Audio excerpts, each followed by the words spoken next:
प्रभात प्यारे बच्चों, आज हम ईवीएस में पहला पाठ मेरी सुनो अपनी कहो पढ़ाएंगे। देखो बेटा, पाठ को पढ़ने से पहले हम देखेंगे चित्र में क्या दिखाया गया है कि 3 बच्चे हैं और वो आपस में क्या कर रहे हैं, बातचीत कर रहे हैं। ये सतनाम है। सतनाम कहता है कि मेरे पापा एक फैक्ट्री में काम करते थे, वह फैक्ट्री बंद हो गई है, अब हम अपने गांव में रहेंगे। यानी कि सतनाम का परिवार कहीं फैक्ट्री थी वहां रहता था और उसके पापा उस फैक्ट्री में काम करते थे, लेकिन अब वो फैक्ट्री बंद हो गई है तो उन्हें वापस अपने गांव जाना पड़ रहा है। दूसरा है ये कंचन। कंचन क्या कहती है कि सड़क को चौड़ा करने के लिए हमारी झुग्गियों को हटा दिया गया है, अब हमें रहने के लिए नई जगह तलाश करनी पड़ेगी। कंचन का जो झुग्गी झोपड़ियां थी वो सड़क के किनारे पर थी, अब वो सड़क को तोड़ दिया गया तो उनके घरों को भी तोड़ दिया गया। अब वो कह रही है कि हमें अब दूसरी जगह घर तलाश करना पड़ेगा। तीसरा है पीटर। पीटर क्या कह रहा है कि मेरे पापा काम के सिलसिले से दूसरे देश गए हैं, अब मैं और मेरी मम्मी नानी के घर में घर रहते हैं। अब उनके पापा विदेश गए हैं काम के लिए। तो बेटा ये क्या, इससे क्या निष्कर्ष निकलता है, जो ये बात कर रहे हैं इससे हमें निष्कर्ष निकलता है कि जो व्यक्ति जब अपना घर छोड़ते हैं, कोई भी अपना घर छोड़ता है तो वो काम धंधे के लिए या किसी कारण के लिए अपना घर छोड़ते हैं, और जो घर छोड़कर एक स्थान से दूसरे स्थान पर घर बना लेते हैं, दूसरे स्थान पर जाते हैं, तो उसे हम विस्थापन कहते हैं। बेटा विस्थापन कहते हैं। जैसे आजकल लॉकडाउन चल रहा है और लॉकडाउन में क्या है कि आप देखते हो न्यूज पे भी और टीवी पे और अखबार में भी देखते हो कि बहुत सारे जो मजदूर हैं वो पैदल यात्रा के लिए अपने घर जाने के लिए निकल गए हैं, या किसी को बस के द्वारा छुड़वाया जा रहा है। तो बेटा वो काम की तलाश में बाहर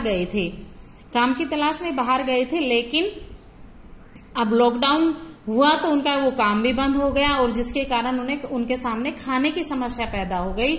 अब वो खाने की दिक्कत हो गई, तो खाने की दिक्कत होने की वजह से वो वहां से अपने घर के लिए निकल पड़े। अब वो ये सोचकर निकल पड़े कि जब वो गांव जाएंगे तो गांव में खेती बाड़ी करते हैं लोग, वहां पे वो अपनी मजदूरी करेंगे या खेती बाड़ी का काम करेंगे, तो अपने खाने पीने का वो कुछ न कुछ जुगाड़ कर ही लेंगे जब अपने गांव में जाएंगे। तो अब वो वहां से अपने गांव आ रहे, पहले वो गांव से वहां शहर गए थे, अब शहर से वो गांव आ रहे हैं। तो बेटा इसी को हम विस्थापन कहते हैं। अब देखिए, क्या कंचन, सतनाम और पीटर की तरह भी तुम्हारे परिवार या किसी अपना घर या किसी परिचित को भी अपना घर छोड़कर दूसरे स्थान पर जाकर रहना पड़ा है? क्या पड़ा है तो वो आप बताएंगे बेटा। उन्हें दूसरी जगह जाकर रहना कैसा लगता होगा, अच्छा लगता होगा या बुरा लगता होगा, वो आप उनसे पूछकर उनसे बातचीत कर पता लगाएंगे। तीसरा है नई जगह रहने में क्या अच्छा लगता है और क्या अच्छा नहीं लगता।